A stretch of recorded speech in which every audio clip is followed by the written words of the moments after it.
Hello everyone. Right now Sensei will show to you the proof that air can be compressed but water cannot. Okay, over here Sensei have a syringe over here. This is a syringe where you usually see this in the doctor. This is used to inject vitamin or other substance, a vaccine into our body. So the way people use it is just by pushing it and push the substance inside out through that small hole at the top, at the front. So right now Sensei will take this empty syringe. Actually this is not empty because it has air inside, and I will close the tip of the syringe and I will close it tightly, and then I will push the syringe hard. So you see the air is still inside, but it can be compressed. Yeah, let's go back.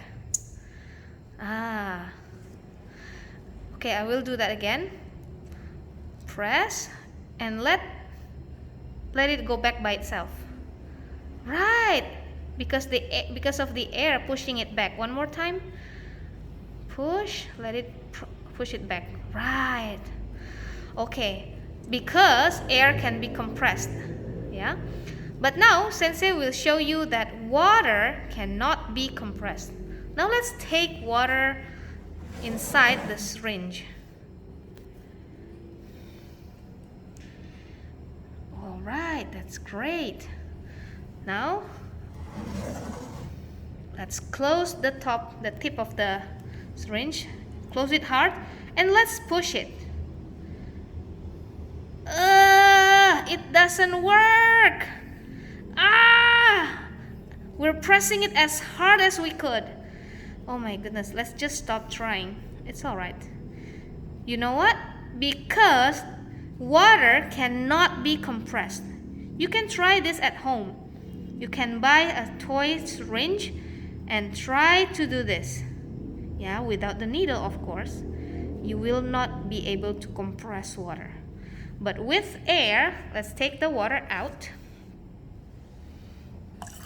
Ooh, it's empty now. But with air, we can do that. Let's close the tip and press it.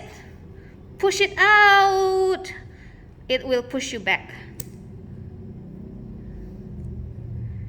Right. Because water cannot be compressed, but air can be compressed. Alright, thank you. Arigatou gozaimasu. Sayonara.